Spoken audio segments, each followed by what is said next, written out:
কিয়ামতের পূর্বে সূর্য কোন দিক থেকে উদিত হবে? ক পশ্চিম দিক থেকে, খ পূর্ব দিক থেকে, গ দক্ষিণ দিক থেকে, গ উত্তর দিক থেকে।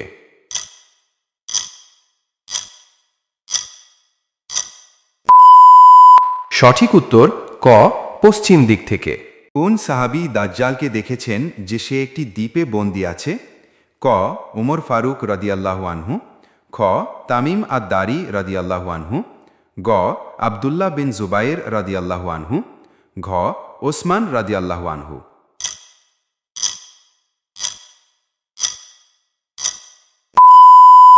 সঠিক উত্তর খ তামিম আদ-দারি রাদিয়াল্লাহু আনহু।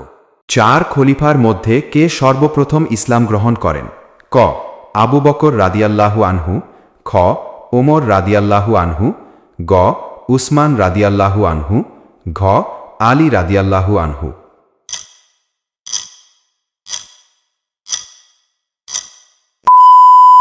সঠিক উত্তর ক আবু বকর রাদিয়াল্লাহু আনহু। জান্নাতের সুসংবাদ প্রাপ্ত সাহাবীর সংখ্যা কত?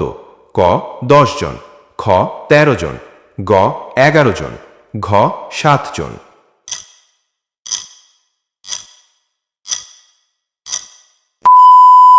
সঠিক উত্তর ক 10 জন।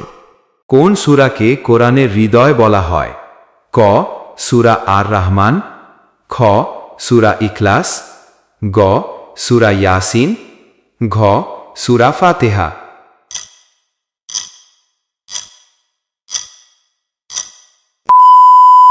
সঠিক উত্তর গ সূরা ইয়াসিন। দাজ্জালের কোন চোখটি কানা হবে?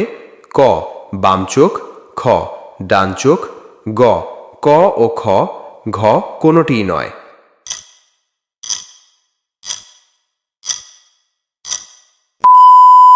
সঠিক উত্তর খ ডান চোখ।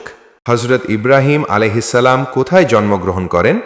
ক ইরান, খ মদিনা, গ ইরাক, ঘ বাগদাদ।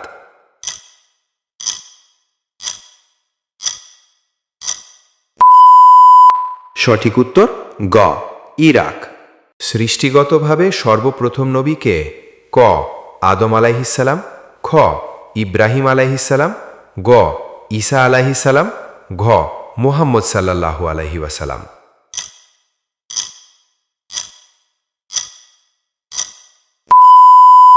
সঠিক উত্তর ঘ মুহাম্মদ সাল্লাল্লাহু আলাইহি ওয়াসাল্লাম। কোন সূরা নিয়মিত পড়লে কবরের আযাব মাফ হয়?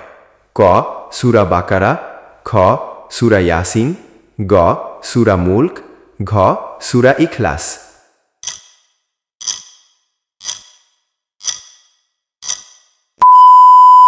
সঠিক উত্তর গ সূরা মুলক। উম্মুল কুরআন বলা হয় কোন সূরাকে? ক সূরা ফিল, খ সূরা ফাতিহা, গ সূরা ইখলাস, ঘ সূরা নাস।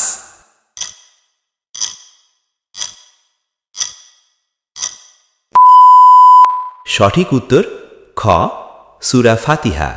মুহাম্মদ সাল্লাল্লাহু আলাইহি ওয়াসাল্লামের নাম কুরআন মাজিদে কতবার এসেছে? ক একবার, খ 2 বার, গ 3 বার, ঘ 4 বার।